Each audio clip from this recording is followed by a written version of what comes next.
आप खाते बैठ के पैसा प्राधिकरण नहीं कर रही है, ये नहीं चलेगा टाइम को। अपने फ्लैट का और हमें ये नो ड्यूज सर्टिफिकेट भी सुपर टैक्स से मिला, जिसमें हमारे ऊपर कोई ड्यूज नहीं दिखा। अपने सपनों का घर खरीदकर हर कोई चैन की नींद सोता है, मगर यहाँ मामला कुछ उल्टा ही है।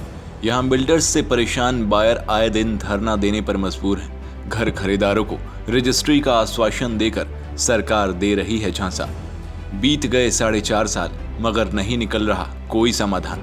अब एक बार फिर आने वाले चुनाव को देखकर बिल्डर्स और बायर्स के बीच का ये मुद्दा जोर पकड़ रहा है और योगी महाराज फिर अपनी रोटी सेकने के इरादे में है। ऐसा हम इसलिए कह रहे हैं क्योंकि वर्ष 2017 में जब उत्तर प्रदेश में योगी महाराज सत्ता में आए तो कैबिनेट मंत्री सतीश महाना, जो राज्य में बुनियादी ढांचा और औद्योगिक विकास विभाग के प्रमुख हैं, उन्होंने खरीदारों के साथ कई बैठकें की। घर खरीदारों और अपार्टमेंट एसोसिएशन निकायों के साथ लगातार बैठकें 2017 से 2019 तक होती रहीं, लेकिन कोई फायदा नहीं हुआ। मंत्री ने बैठकों में घर खरीदारों को आश्वासन दिया कि सरकार खरीदारों के मुद्दों को हल करने के लिए दृढ़ है और उन्हें जल्द से जल्द अपने फ्लैटों की रजिस्ट्री मिल जाएगी।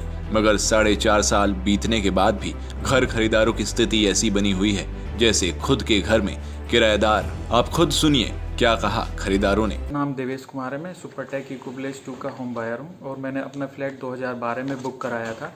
2012 में बुक कराने के बाद मेरे फ्लैट का पोजीशन 3 साल में मिलना था, यानी कि 15 तक मिलना था 2015 तक, लेकिन मेरा पोजीशन 2017 में मिला। और इस बीच कुछ किस्तें भी हमारी तरफ से डिले हुई, जिसका इंटरेस्ट हमें 24% के साथ बिल्डर को पे करना पड़ा। और फाइनली 2017 के नवंबर मंथ में हमें पोजीशन मिला है अपने फ्लैट का और हमें ये नो ड्यूज सर्टिफिकेट भी सुपर टैक्स से मिला है, जिसमें हमारे ऊपर कोई ड्यूज नहीं दिखाता है। 2017 से लेकर अभी फिर से 2021 चल रही है, 22 आने वाली है, 5 साल होने वाले हैं पूरे। अभी तक हमारी रजिस्ट्री नहीं हुई है। हम बैंक की भी EMI पेज कर रहे हैं और बैंक भी हमसे रजिस्ट्री के लिए बोल रहा है कि आप सर्टिफिकेट सबमिट करो, लेकिन अभी तक बिल्डर हमारी कोई बात सुन नहीं रहा है। हमने मल्टीपल टाइम पिछले 3-4 साल के अंदर अप्रोच किया है बिल्डर को, मल्टीपल मीटिंग्स की हैं, लेकिन हर एक मीटिंग के अंदर उन्होंने बोल दिया है कि 3 महीने बाद आपकी रजिस्ट्री शुरू हो जाएगी।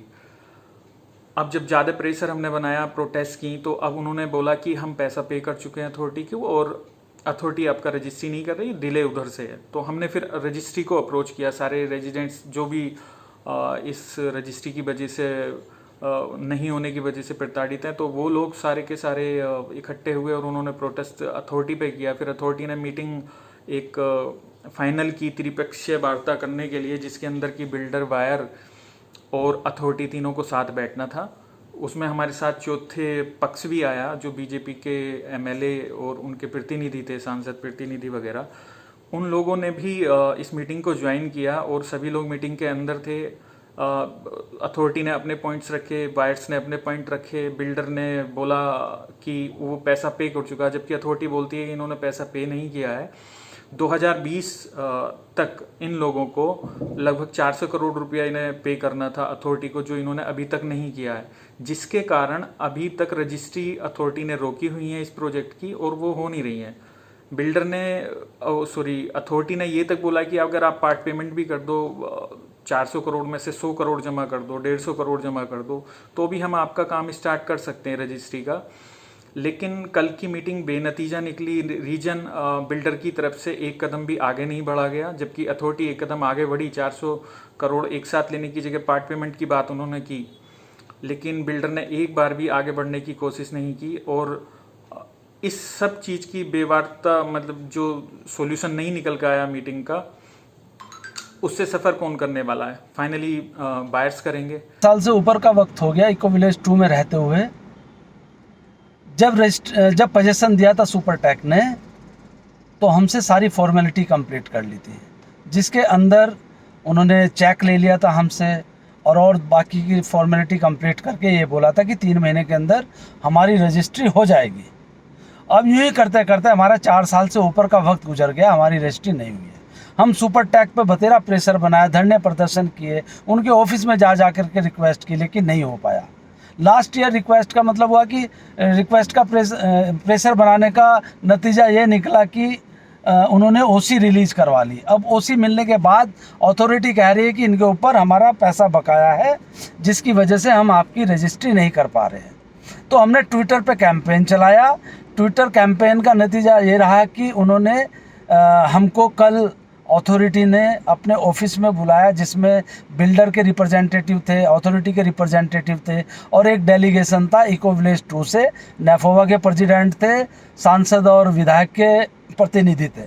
कल हमारी मीटिंग अथॉरिटी और बिल्डर के साथ थी, पर कल की मीटिंग हमारी बेनतीजा रही। इसमें कोई रिजल्ट नहीं आया, बट अथॉरिटी ने बिल्डर को ये बोल दिया है कि वो उनकी प्रॉपर्टी सीज करेगी एंड उसको सेल करेगी। अगर नीलामी होती है नीलामी करेगी, क्योंकि जिस तरह का रवैया बिल्डर का था वो देख के नहीं लग रहा था कि वो किसी तरह से भी रजिस्ट्री के लिए तैयार है और पेमेंट करने के लिए तैयार है। पिछले 4 साल से हम लोग अपने घर की रजिस्ट्री के लिए दर दर भटक रहे हैं। हमने इसके लिए अथॉरिटी, बिल्डर और सरकार से हमने इसके लिए गुहार लगाई, लेकिन हमारी कोई सुनवाई नहीं हुई है। हम अभी भी अपने घरों में अपना पूरा पैसा देने के बाद आज हम 12-12, 13% का ब्याज हम लोन में भर रहे हैं बैंक से।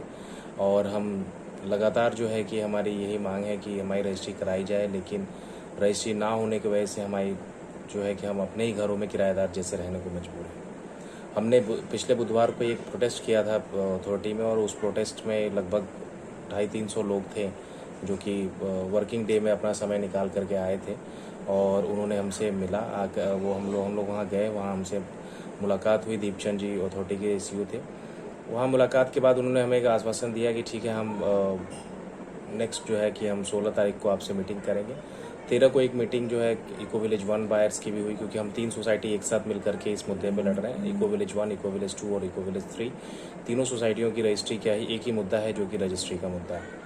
हमारी कल एक मीटिंग हुई जिसमें ये बोला गया था पहले कि बिल्डर, बायर और अथॉरिटी के बीच में मीटिंग होगी, लेकिन उस मीटिंग को त्रिपक्षीय मीटिंग ना हो करके उसमें स्थानीय नेता भी उसमें आए, विधायक जी आए, उसमें सांसद जी आए, विधायक और सांसद की भी उसमें उपस्थिति रही। लेकिन हम स्वागत करते हैं उनके आने का। वो आए, उनका स्वागत है, लेकिन उनके आने के बाद भी निराकरण जो है निकला वो शून्य निकला। उसका कोई फ़ायदा नहीं हुआ। निराकरण